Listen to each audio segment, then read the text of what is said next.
All right, Pokemon fans, just a heads up if you do not want spoilers for the Alola League, which is currently happening right now in the Japanese version of the show, make sure you click off the video now. But honestly, if you saw the title, then you kind of know where this video is going. But if you're about to click off the channel, or if you are new to the channel, I hope you take a moment to hit that subscribe button as well as the bell notification icon. On this channel, I pretty much talk anime, music, things of that nature, just to have a good time. I know the Arrowverse is coming up in a couple of months, so I'll try to be more active on the channel this year when it comes to those kind of videos. But I have to say that so far, what are we in the top 8 right now of the Alola League?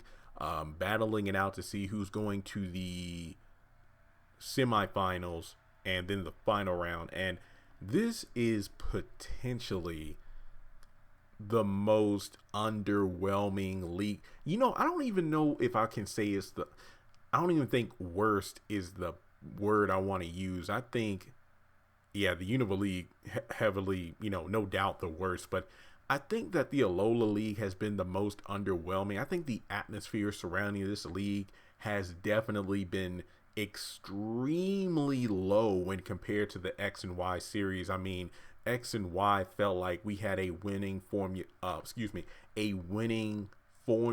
for Ash to win. I think the last time I remember feeling some kind of way about the league was back in the Diamond and Pearl series, when for the first time we really got the chance to meet every single member of the Elite Four in the same region. I mean, like the same series throughout the Diamond and Pearl series. From, if I'm not mistaken, it was Diamond and Pearl. That was like the first one.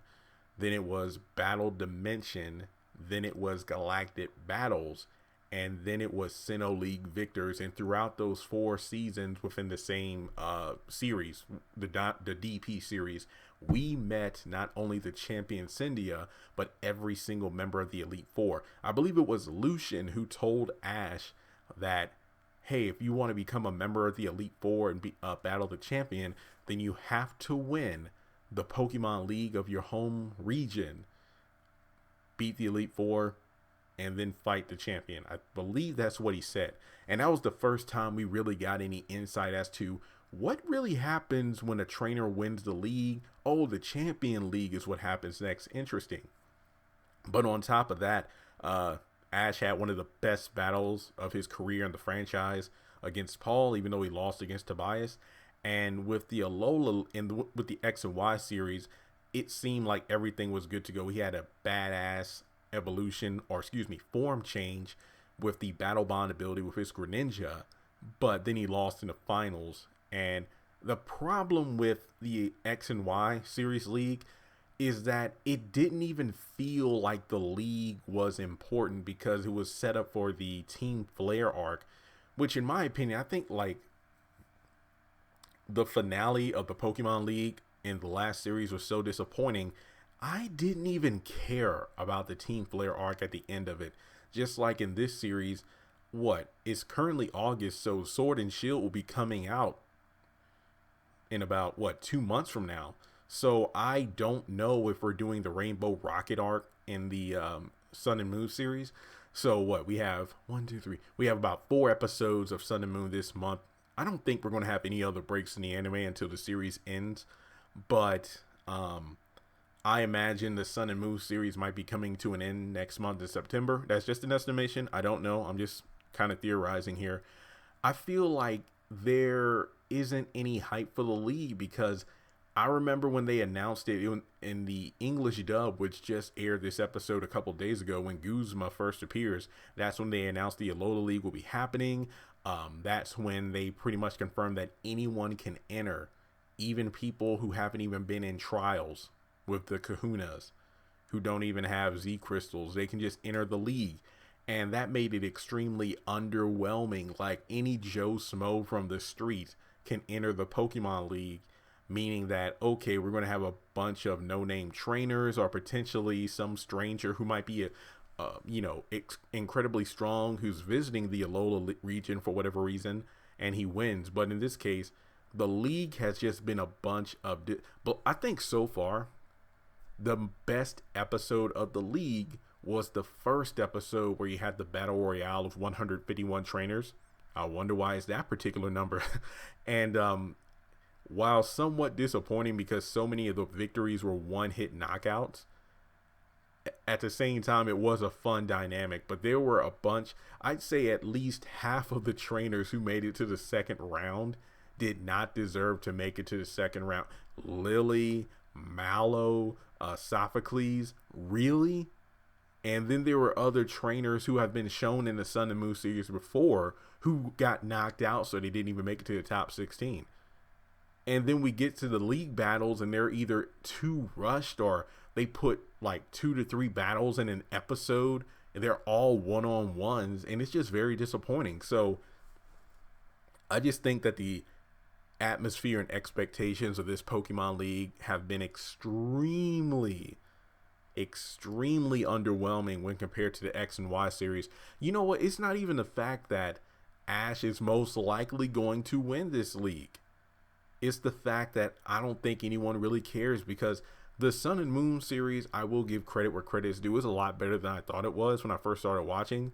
Decent character development, comedy, animation style still a bit weird to me, but it actually fits this atmosphere. But overall, it's just one of these situations where I don't think I'd like it. This seems like a filler. If I don't even know if that's the right word, but to me it does seem like filler. The Sun and Moon series kind of feels like a overly extended Battlefront tier / Orange, or I think Orange Islands is the best way to put it, because just seeing Ash in the classroom most of the time doesn't make sense to me. And I know he travels around, but next thing you know, he's back at Kukui's house, and you know, he goes to school the next morning. And it's just really dumb for me because I'm used to Ash traveling around, getting stronger. He does train his Pokemon, he does do that, but I'm more used to him going on a grand adventure. You know, it's cool that he's met like practically every legendary in the Alola region, and he's gotten cool Z moves, and his Pokemon are pretty awesome. But the fact that he doesn't even have a full team seems underwhelming for me.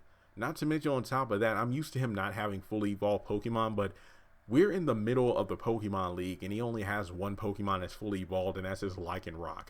And then on top of that, based off of, you know, the opening of the song, theme song, you know, the animation that goes along with the theme song, the visuals, and then the episode titles that were just released about a day or so ago, I think it is safe to say that Ash will win the Pokemon League.